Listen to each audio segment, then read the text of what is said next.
Hey, welcome everyone, and thank you for joining us today. Today we'll explore how to accelerate your analytics and AI using open and secure Lakehouse architecture. I'm Pavni Badepuri, accompanied by Manoj, Mahesh Mishra, Principal Product Manager from AWS. We also have a special guest, Achal Kumar, Director, Data and Analytics from Intuit, who's going to be discussing his real-world implementation of Lakehouse architectures. So whether you're just getting started or you're looking to optimize your existing Lakehouse architectures, you'll walk away with practical insights to help you succeed in your data journey. Agentic AI is the next step beyond generative AI. It doesn't just answer questions, it also takes actions on your behalf. As you embrace AI-driven decision-making and automation, the quality and accessibility of your data becomes even more important. And that starts with a strong data foundation. For strong data foundation, you really need a strong storage management system. What that means is that you're able to bring data from different systems and formats and make sure that it's securely stored, organized, and is accessible. Then comes data processing and transformation. Here, we're talking about raw data being transformed and enriched into this high valuable AI insights that the models can take decisions based on that. Next, we're talking about data catalog and governance. Data catalog gives structure, and governance gives trust. With data catalog, you're able to discover your data in any part of your organization. And with governance, you ensure it's compliant, consistent, and used responsibly. It's more essential than ever to get your data foundation right. And rather than building new systems or new silos for AI, you basically leverage your existing systems while maintaining security and governance. But building foundation in real world isn't easy. In most enterprises, data lives in dozens or even hundreds of different systems: operational databases, SaaS applications, data lakes, and data warehouses. Each system has its own access patterns, its own security models, and APIs. So for AI agents that need comprehensive context to make decisions, this fragmentation creates massive integration overhead. When agents need to query, say, multiple systems, each request adds latency, network hops, authentication handshakes, and format conversions. This fragmentation leads to performance bottlenecks and makes it hard to scale AI workloads efficiently. Data quality and governance becomes inconsistent because you're repeating rules across systems. And when AI agents need access to, say, sensitive data, they're basically introducing a new attack vector, which requires you to have fine-grained access controls to make sure that you have better control on what it's accessing and when. And you also need auditability. And to top it all, you need to make sure that you have reliability guarantees so that agents don't make decisions on stale or incomplete data. All these challenges make it difficult for teams to really execute efficiently with speed, agility, adaptability, and flexibility that the AI agent systems need. The Lakehouse architecture directly addresses these challenges through three technical capabilities. First, discoverability. Your AI systems and developers need to quickly find the right data. The Lakehouse provides rich metadata management, making it easy to discover the available data set. Next, consistent data access policies. Instead of managing security rules across multiple systems, the Lakehouse implements a centralized access. One set of policies govern all your data, ensuring consistent security policy and compliance across all AI operations. Third, we'll build this on open, scalable systems.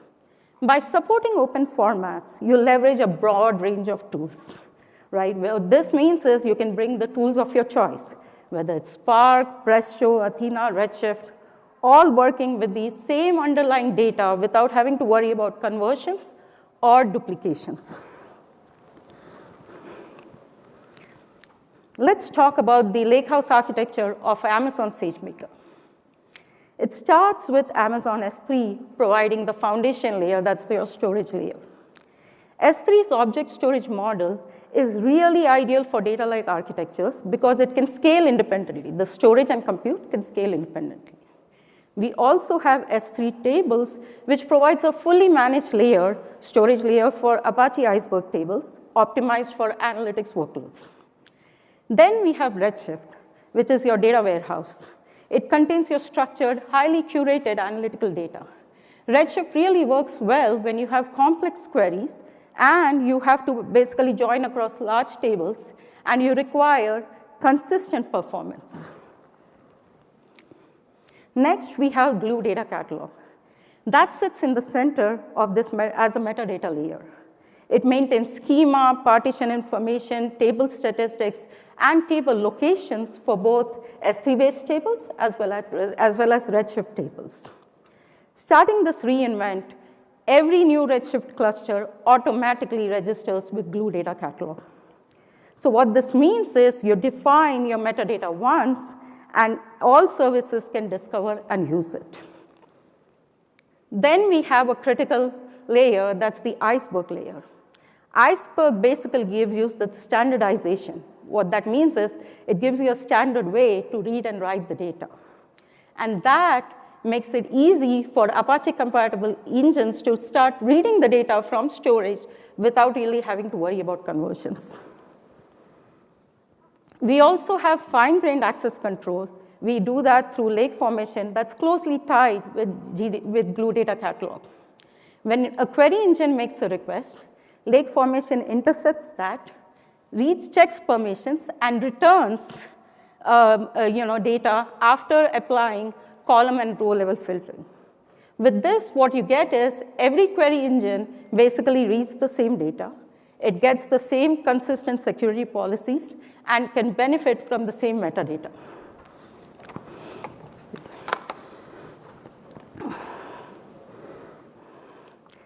So Glue Data Catalog. Glue Data Catalog is truly the backbone of our Lakehouse architecture.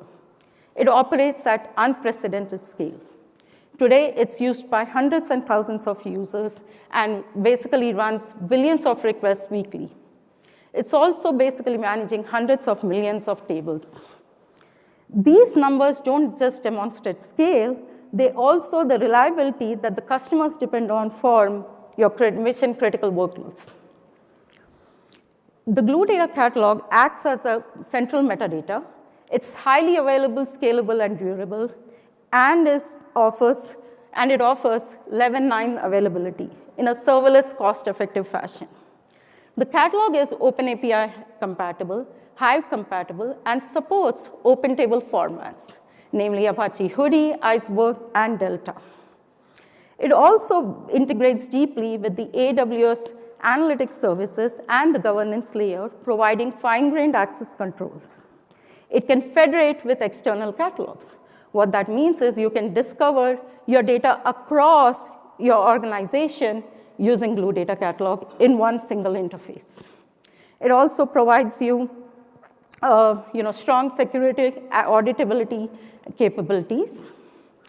In essence, Glue Data Catalog is basically transforming your Lakehouse into a self-describing trusted data platform where every data set is discoverable, governed, and optimized for intelligent use. Now, we talked about the metadata. Next is, how do we make this metadata accessible? Typically, scientists, analysts, users have to learn APIs, they have to execute SQL queries, or navigate consoles. In today's AI-driven world, though, we need a more intuitive way to be able to interact with our catalog, one that speaks the user's language and not just the system's. We now introduce the open standards MCP server for Glue Data Catalog. MCP, which stands for Model Context Protocol, is an open standard that enables AI to directly interact with your data. With this, you can now explore your data. You can actually even create, update table schemas using the plain English requests. MCP server extends to lake formation policies. So the policies that used to now earlier protect your analytics will also protect AI, any access by AI tools. And because we built this on the open MCP standard, it works with a wide range of MCP-compatible agents, not just AWS services. You can use Claude, you can use custom agents built on LangChain, and any other MCP-compatible tool, and they all respect your security policies. So let's walk through this demo. So here, what we are looking at is Octank. That's a multi-regional company. And basically, particularly we are examining is the customer feedback table. What we've done is, for the MCP, we've restricted access, and it's not able to access the PII data. So the first thing what we're doing here is listing all the databases. Next, what we'll do is we'll query the feedback table, the customer feedback table. Notice how your English request is converted into a query.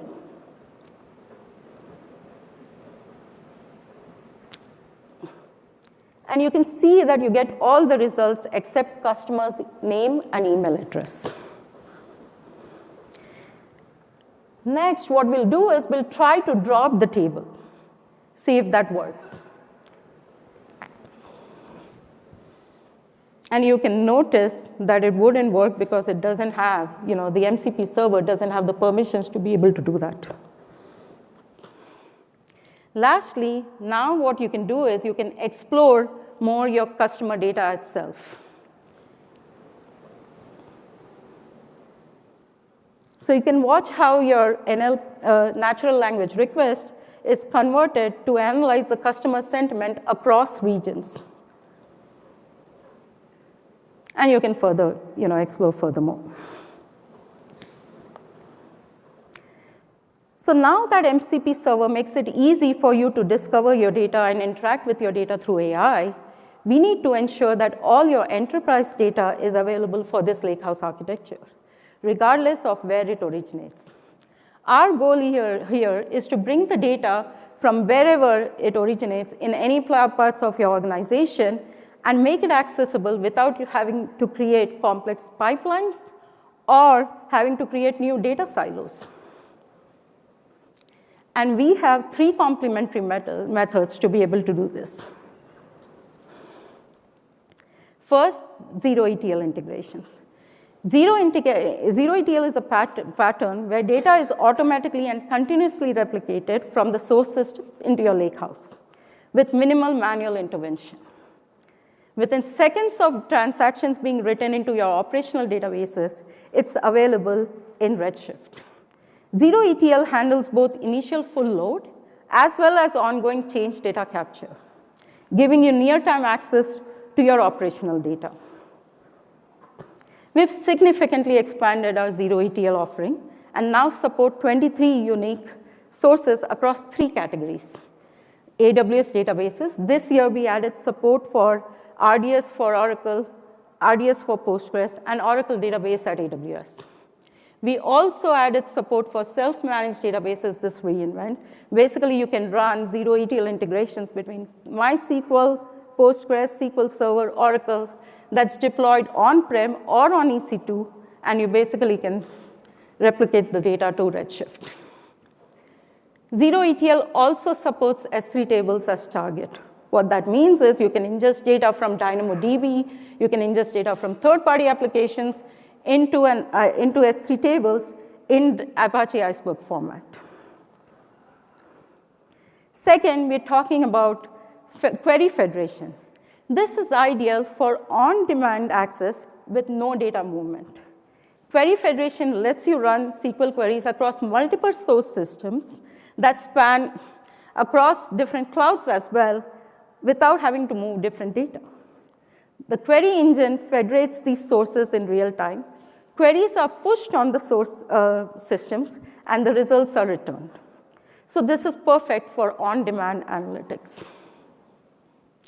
We have a wide range of support for these sources. Third is something that we released just this reInvent. It's Catalog Federation. It provides centralized discovery with optimized performance. This is our newest capability. Catalog Federation AWS Glue Data Catalog provides direct and secure access to Iceberg tables that are stored in S3 but are cataloged in remote catalogs. You can use AWS engines now to directly access this data. So how this works is, first you establish the connectivity with the remote catalog. Once Glue Data Catalog communicates with the remote data catalog, it discovers where your Iceberg tables are. It also discovers the metadata information. And next, what it does is it registers this catalog as a federated catalog in Glue Data Catalog.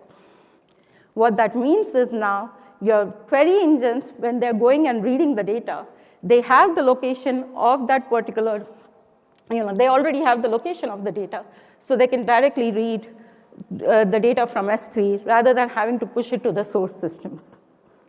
You can also apply security policies with lake formation. So as lake formation becomes this centralized place where you can build governance for your data. So let's take a look at the demo.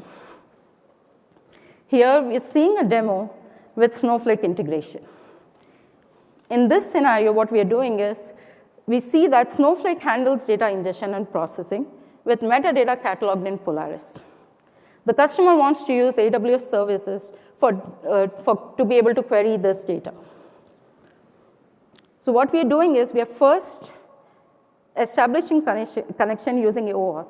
And you can see that this IAM role that you see is what is being used by Glue Data Catalog to connect to the remote catalog, that is the Polaris over here.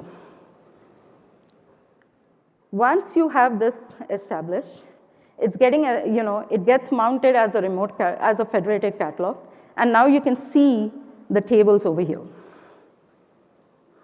You can also now set up tags on this data.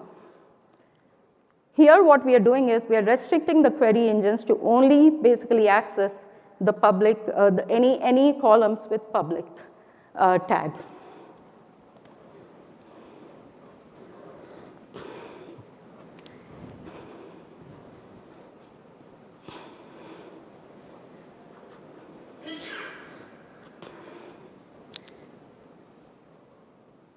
So once we've established this connection, typically this is basically administered by an admin.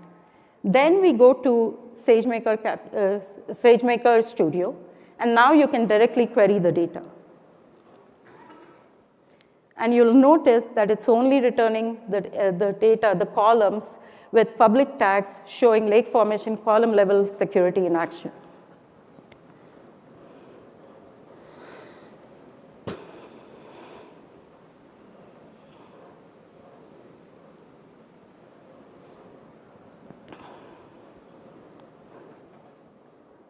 So which one to use? Each approach offers distinct advantage. Many organizations use a combination of these approaches as part of their data strategy. You may use zero ETL for your core operational data when you need the latest or the fastest query response times. Query federation really works well for on-demand cross-system analytics. And catalog federation really works well when you want to integrate with remote catalog while you want to leverage the price performance benefits of AWS analytics engines.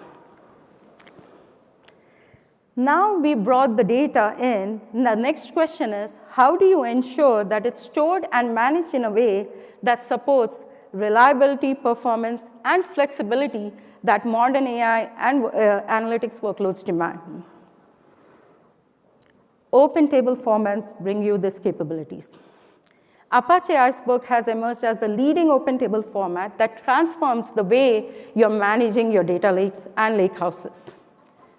Let's see why it's so powerful. First, it provides asset compliance, atomicity, consistency, isolation, and durability, ensuring your data lake and lakehouses can handle concurrent transactions with reliability, which was previously only available in databases.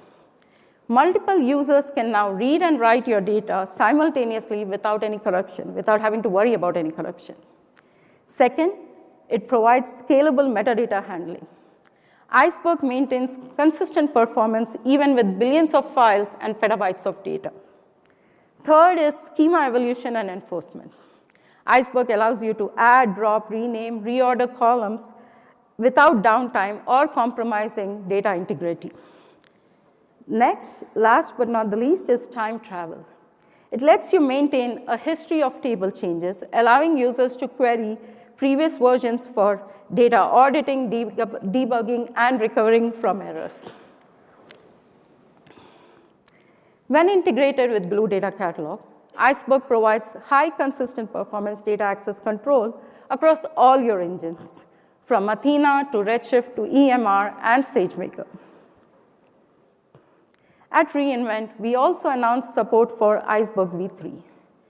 AWS services now support deletion vectors instead of rewriting the entire files when the rows are deleted, which can be extremely costly and time-consuming. Deletion vectors maintains a lightweight bitmap that marks the rows that have been removed. Where this helps is it helps with it improves your query performance because the engines can now skip deleted rows efficiently during scan. Next is our support for row lineage tracking.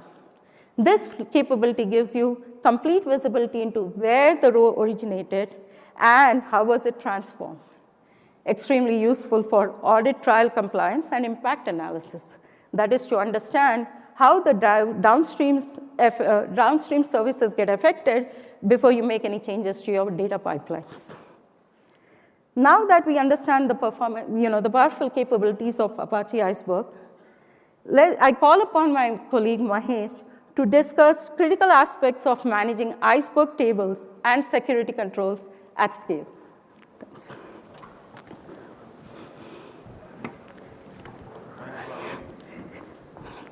Am I audible? Drink. Okay. So, my name is Mahesh Misra. I'm a principal product manager with AWS Analytics. Before we start talking about how to operate an Iceberg-compatible Lakehouse with Iceberg as the open table format, as well as Iceberg REST catalog as the interface, let's do a poll. How many of you really use Iceberg in production? About 50%. This is good. So basically what we do with AWS Glue Data Catalog and Lake Permission is we make it incredibly easy for you to operate an Iceberg-compatible Lakehouse. So the key problems that customers experience when they have Iceberg as a table format is when you write data into your tables, you create new versions of the data, and you create a lot of stale data sets in your Lakehouse. That increases your storage cost. As your scale increases, you see performance issues. And then transformation of data becomes harder. Finding the right data set, finding the data what changed, and being able to transform it in the right way becomes harder. With AWS Glue Data Catalog, we have built primitives that makes it easy for you to operate this Lakehouse. So before we go and understand what those primitives are, let's try to understand what happens really underneath the hood, why over a period of time you see performance regression on Iceberg tables, and why your cost profile goes up.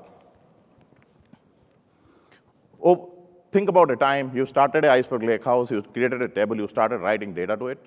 As the time progresses, what happens is you accumulate a lot of data files in S3. And if you are actually writing small data in chunks, you are accumulating a lot of small files in S3.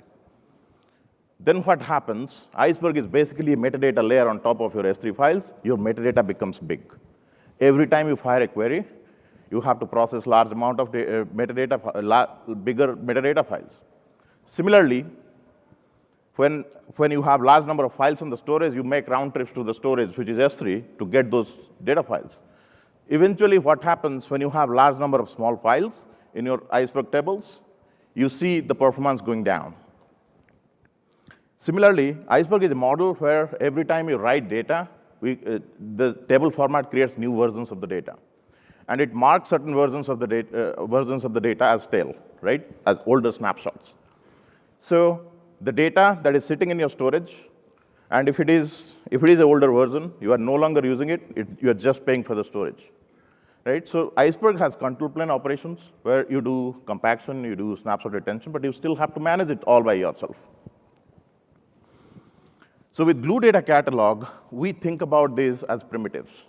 They just work for you, and you just focus on reading, writing data into your Lakehouse, and all the operations, the muck that you're doing today, goes away with a single click of a button. Two core capabilities here is compaction becomes a background job, and snapshot retention or removing the older files or versions of data is also a background operation. Let's understand how it actually works in practice. First of all, it is a background job. You just set it once and forget about it. Now, once you have set it up, it intelligently decides when to run a compaction job and what is the right size of file that it needs to create. And once the compaction is done, you will see sudden improvement in performance. This year, we added more advanced capability to compaction. We went beyond just small file compaction into something like sorting, Z-ordering. These are mechanisms where you can sort your data on the disk, and we do that while compacting your tables.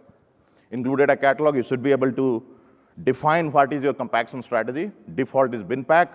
You should be able to, if you have sort order columns defined on your tables, you can actually enable sort compaction. So during the time of compaction, we'll sort the data.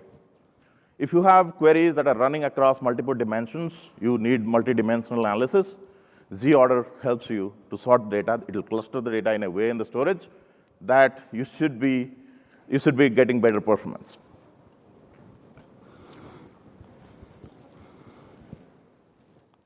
Let's look at snapshot retention.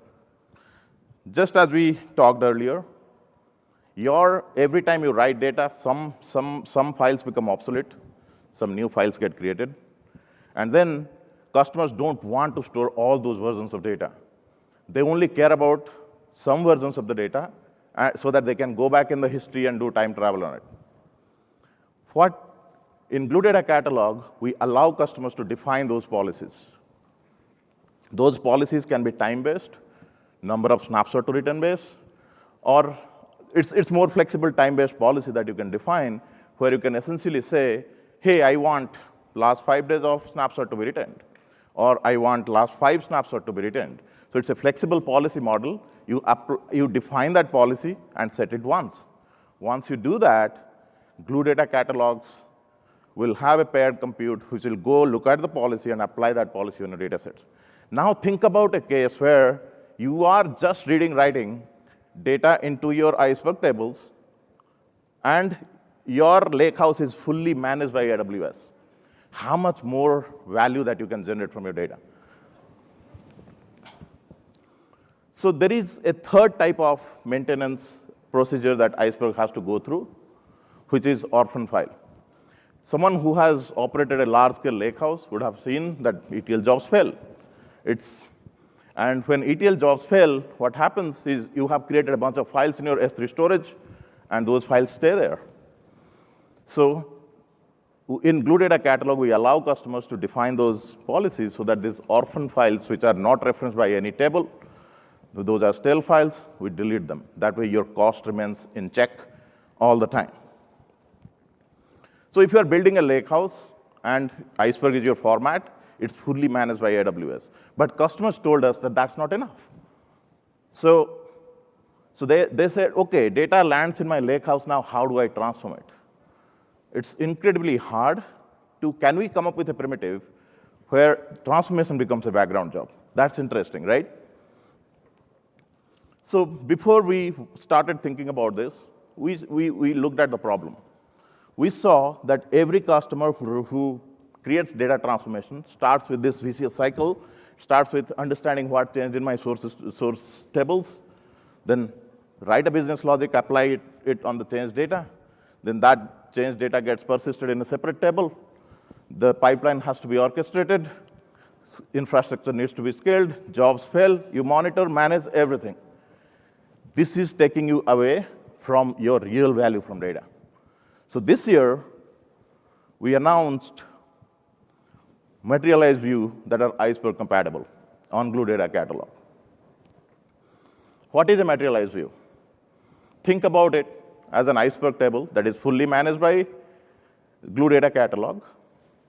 You set it once, forget about it.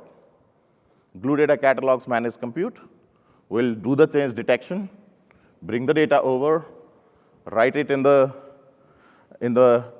materialized view. You don't have to manage pipelines. You just set it once and forget it.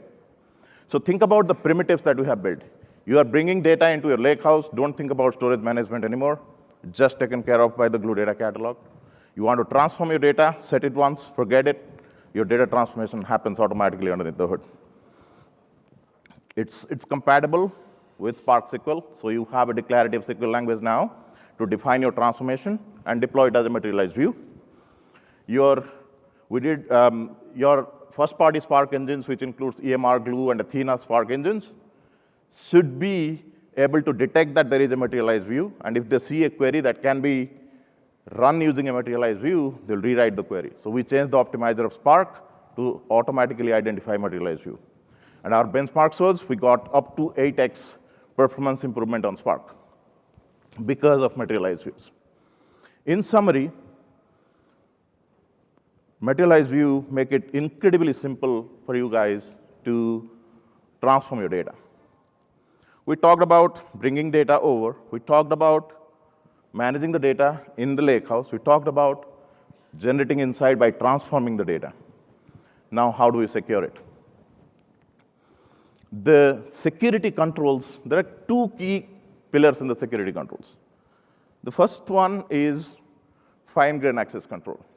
You want to be able to control who has access to what at a table level, at a database level, at a column level, at a row level. You should be able to scale your permissions through tags or attribute-based access control. And you should be able to do zero-copy data sharing, which means you can share data with your partners, with your customer, with your teams without making a physical copy of the data. All these three capabilities are powered by Lake Formation. So let's look at how fine-grained access control works. Think of a table like this, where you can define policies on the tables, providing a list saying, here are the inclusion columns, here are the exclusion columns, right? So as a customer, you can say, Mahesh can have access to everything in customer table except for the customer ID or customer email address. Or you can say, Mahesh has access to only customer ID column, nothing else. Both inclusion list and exclusion list are supported. You have filters for row-level access control, and when you combine them together, you can restrict your data access at a cell level. Customers asked us to, these permission models are very useful, but they want to scale. They have thousands of users of their Lakehouse, now with agentic workload. They want every agent to have their right access controls as well. So to scale your permissions, we had tag-based access control. Think about tag as a collection. You create a collection of data sets and say a user has access to the collection. This is called tag ontology. You define your ontology based on your business requirement and give access to your users. Customers said, that's not enough. Our people move around the company. So people change departments. How do you solve that? This year, we announced attribute-based access control. What that does is policy management on dynamic user attributes. The user attributes will be evaluated in the runtime, and the policy will be evaluated on the runtime to decide who has access to what. What that means is, Mahesh, who was part of, say, sales department, moves to something like marketing, his policy automatically changes because the attribute changed. So your security controls are there, but we also have customers who have regulatory requirements.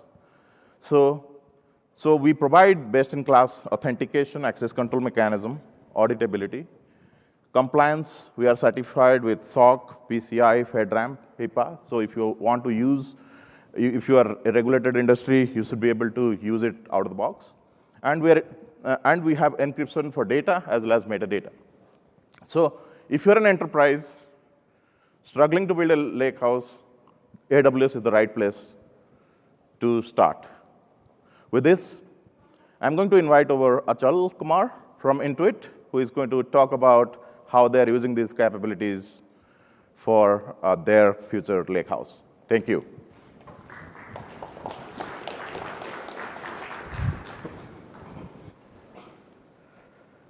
Hi, everyone. I'm Achal, and I'm part of Intuit Data Analytics organization. And with me, I have my team here. So if you have tough questions, go out to them, not me. So what's Intuit's mission? Our mission is to power prosperity around the world. And how do we achieve it? We want to provide more money to our customers' pockets with no work and complete confidence. And our customers are consumers, small businesses, and mid-market companies. And we want to build an AI-driven expert platform which solves for that. So if you look at Intuit's platform advantage, and luckily for us, we have been focusing on data for the last 2.5 years. We have embraced data mesh concepts. We have embraced data as a product concepts. So all consumable data is easily available and discoverable for our data workers. And if you look at the scale, we are talking about 86 million consumers, 10 million small and mid-market businesses. And look at the data, 70,000 tax and financial attributes per consumer. We are talking about 625,000 customer and financial attributes per small business. This is huge. And on this data, we can run our machine learning models, our agentic AI experiences on all that. So let's look at Intuit data landscape. And I have divided it into 3 categories. One is scale. We have 300,000 plus tables serving diverse use cases. 70,000 plus data pipelines ingesting and transforming data as we speak. And this says 2,500 plus users, but in this age, everyone uses our data. Software developers, data workers, data analysts, machine learning engineers, everyone. And we have 200 petabytes of data or more. I think every day data keeps coming in, fueling ML models and AI agents. And the biggest challenge is the technical heterogeneity we have. I'm sure most of you guys face this, is we have 2 warehouse platforms, AWS and Databricks, with distributed engines requiring unified governance and a seamless user experience for our data workers. And because Intuit is a financial company, we have a lot of compliance complexity. Like example, third-party contracts. You can't use the credit report data for X purpose. Regulatory requirements. Biggest example is tax data cannot be accessed outside the United States, or tax data cannot be used for anything else except improving your tax experience, unless the user has given consent. So a lot of ifs and buts are there. And of course, we talk about GDPR, CCPA, and the last but not the least are the consumer rights. Our consumers opt out. They say, don't use my data for analytics. Don't use my data for machine learning. So we have to comply with all that, and that's where things get interesting. So let's look at the evolution. So I don't know for most of you, but we are still using Hive Metastore for some purposes. And that has hit the scale of cloud limits. So data was stored in S3 buckets. We wanted to apply fine-grained access. The only way to do was to use AWS policies. And we hit AWS 20 kilobyte policy limit. So that was scale. The second reason why we had to move beyond HMS was we wanted finer-grained access control, not just at the table level. A same table can hold data for 2 users. One has given consent, one has not given consent. So now we have to apply row-level column security, row-level security. Now, same table can have PII column and non-PII data.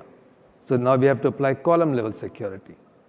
So that's where RLS and CLS capabilities were required. And last one is the policy-based ABAC. So until now, we were doing data stewards were approving access requests for consumers. We want to get away from that. We want to make it automated. So based on the policies, data tags, and things like that, we should be automatically approving or denying access. Now look at the constraints.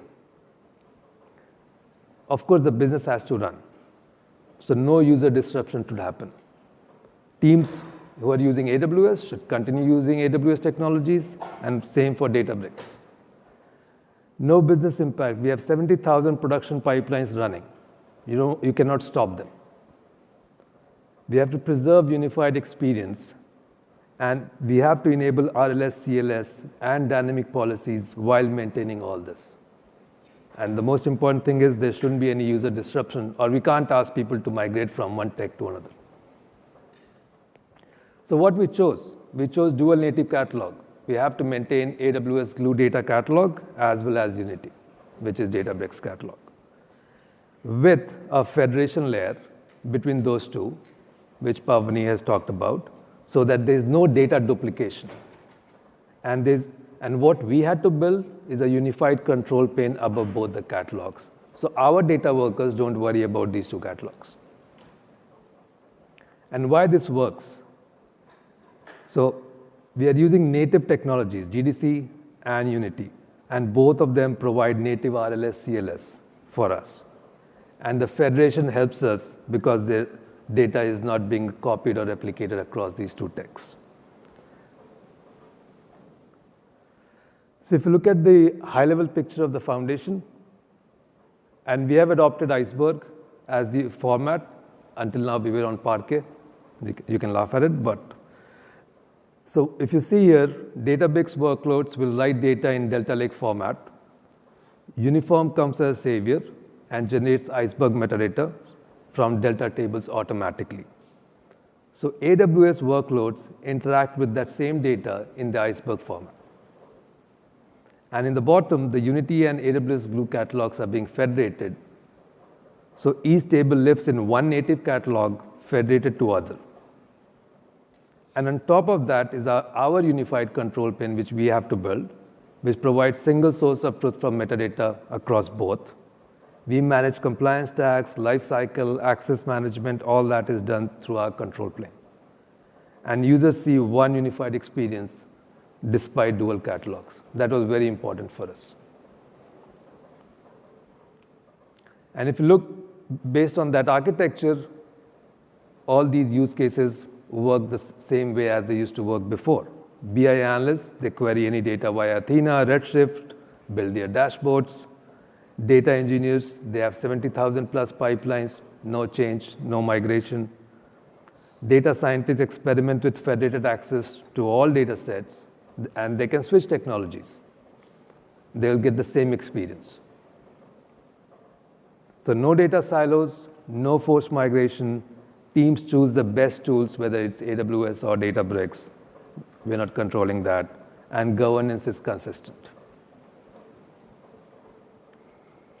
So we talked about what AWS provides and Databricks provides, but if you look at the practical example of what Intuit had to do to bring all this together. So we had to do three important things. Every data has to be tagged, either table, attribute, schema, before data is produced. So that we know, example is, this table has tax data, or this column is PII. Before a producer produces data, you have to tag it with standard tags governed by us. The second is, every principal, whether it's human or machine, has to be labeled. This human is outside United States or works in a project outside United States. This human belongs to a project focused on marketing purposes.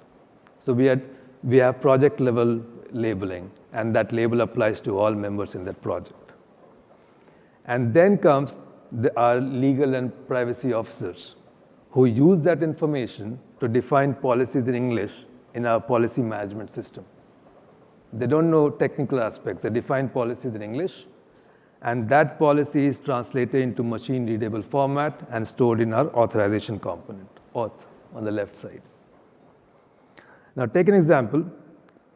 A data consumer comes to our data discovery portal. Intuit has, as I said, 2 years we invested in this. All data, consumable data is discoverable in our data discovery portal. The consumer explores data, finds a tax table. The guy is interested in that. He requests access to it. Our data access control management will now look at the data tags for the table, look at the principal attributes. This user is trying to do what, from where, sends the request to our authorization component, and that component will either approve, deny, or semi-approve, saying give access but only to consented data. And then our data lake control plane syndicates that policy across AWS and Databricks at the same time.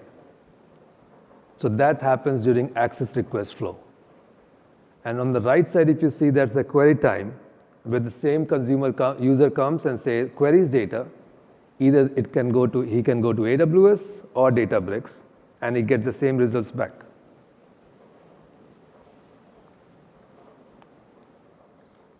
So in this partnership, if you see what technologies we use from AWS and what we had to build, it's pretty straightforward. We used Lake Formation, which gives us production-ready RLS, CLS. Query time enforcement is there. Of course, Iceberg REST catalog really helps. And of all data, our data lake is in S3, which helps us with cost, intelligent tiering, scale, and reliability. And what we had to build was the policy management system. The data tagging system is very important to tag your data. It's very important to label your principles, and our data lake control plane. And a sample use case is here. And this is all real, by the way. A data engineer creates a table, stores data, and if you look at it, the user has tagged the table saying this table has machine learning opt-out. So please check before giving access.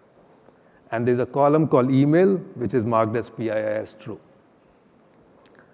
An ML engineer is using SageMaker, tries to query that table.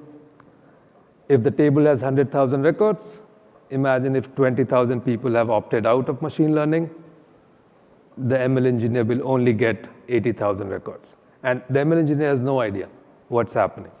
Everything is automatically happening here. And if another user opts out in the middle before the next run, the number will go down further.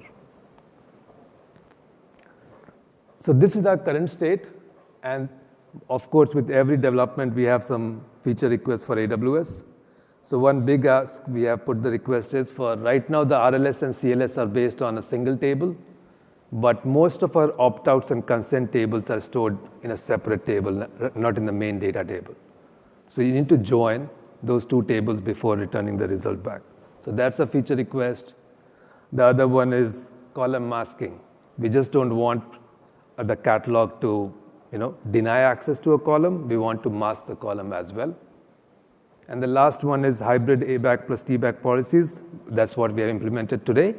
But we want 100% ABAC policies so that Intuit is not in the business of pushing policies per access request. We can just dump all the policies, all the labels, all the tags, and everything should happen at the catalog level.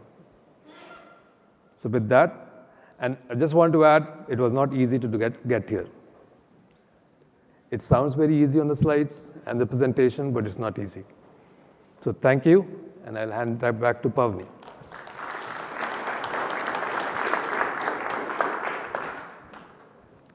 Thanks, Achal. As we close today's presentation, I want to reinforce the benefits of Lakehouse architecture of Amazon SageMaker. First, we bring both the benefits of data warehouse and data lakes together. You no longer have to choose between performance and flexibility. You get both. The unified approach means that your teams can work with one consistent interface, one security model, and one governance framework for all your data. Next, openness of this architecture. We use Apache Iceberg as the foundation.